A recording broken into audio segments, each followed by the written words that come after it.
So it's been a while since I last posted or wrote about my writing process, about how my novel's coming along, about the experiments that I'm doing to get my brain going, yes, writing is cool, give me the little dopamine, yay, you did a thing, tick, get a dopamine button, yay, I like dopamine.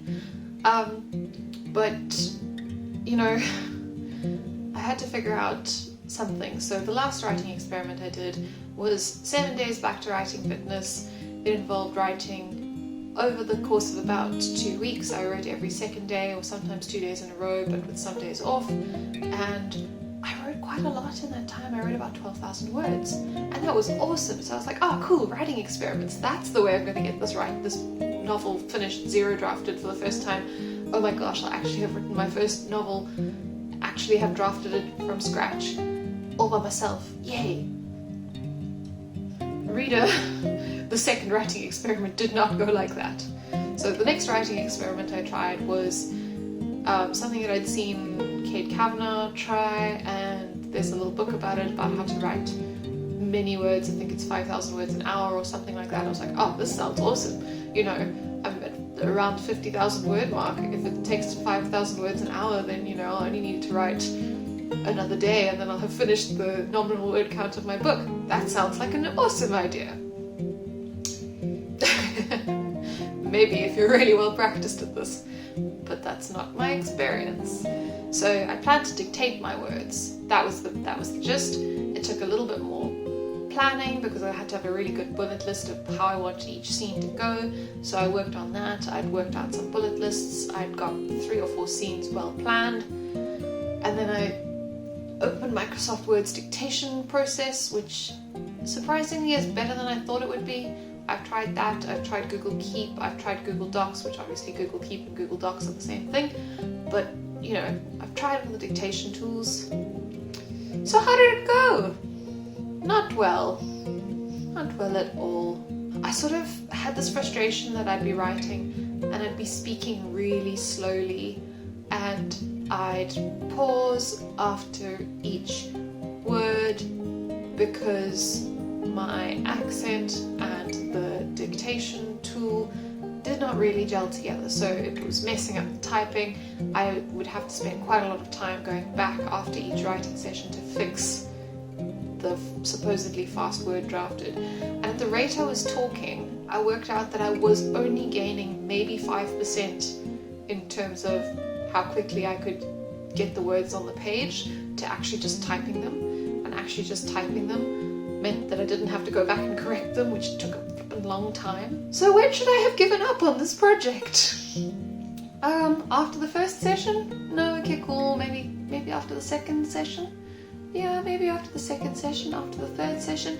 Yeah, that's when I gave it up. I gave it up after 3 sessions, which kind of disappointed me because I was aiming to do 10 sessions or 7 sessions or like some arbitrary number that, you know, 10 sessions would have been great. It would have made a good blog. I've vlogged after recording those sessions and it just wasn't good. I gave up after the 3rd session, but also after about 3 weeks of feeling guilty for not carrying on. I didn't just go, okay, cool, you're allowed to quit. I went, oh, you haven't written for like 3 weeks and you're a bad human because you haven't written for 3 weeks. So if this is something that you need to hear, you are allowed to quit practices that aren't serving you, okay? Just something to bear in mind. It's advice that I need way more often than I actually get it. So, well, I might get it a lot, but I don't listen to it a lot. Dear friends and family who give me this advice more often, sorry for not listening. I will also admit that there are other things that have been stopping me from writing, and they're definitely all self-inflicted and excuses rather than actual reasons not to write. So these things include, I had an accidental trial of Amazon Prime, so therefore I just had to watch some MasterChef Australia. I just had to, so I got through 2 seasons of MasterChef Australia. I've been sewing quite a lot, which has been really helpful. It's been really enjoyable. I've been enjoying the process and the craft. I've been enjoying taking my time, which honestly is a lesson I should take into my book. I shouldn't just be trying to get it done.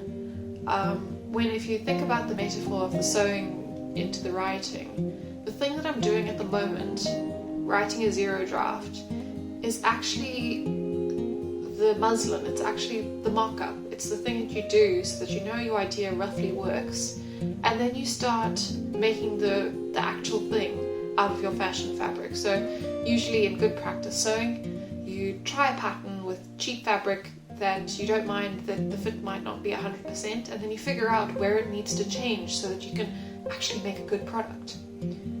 The zero draft is that mock-up. I need to stop thinking of my process with that as being the painstaking final hem by hand on a skirt that's taken me about a month to sew. It's all part of the process. So, new challenge to myself is to think about my zero draft as a mock-up. I have to do it so I can see where it fits, where it pulls, where the pattern doesn't work, but I don't need to put the finishing, polishing, final touches on it. I don't need to press the hems on it. I don't need to, do the buttonholes. I just need to make a garment that's functional. I need to make a piece of text that's functional. So the other thing that I used as a good excuse of getting out of writing was that Scrivener 3 for Windows has finally landed, which is amazing because now I can try and use some of the cool features that I've seen other people using who are using it on Mac. But I was very worried about what was going to happen when I downloaded it and whether it was going to break my precious little baby book. So I exported it, I saved it like 4 different ways, I backed it up, and then when I downloaded Scrivener 3 it all worked perfectly. So I was being a very overly worried baby about downloading Scrivener 3 and it accidentally breaking my files. It didn't. I need to suck it up. So the long and the short of this was that I realized that I am allowed to quit experiments that aren't serving me. I am allowed to stop writing practices that I don't find helpful.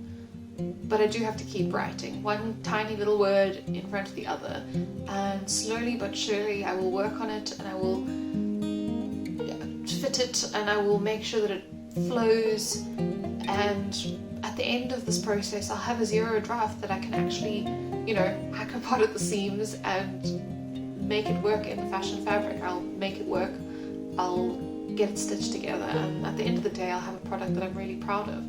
But it does have to go through this messy mock-up stage, so I suppose this is me getting used to the fact that a messy mock-up is part of the flow.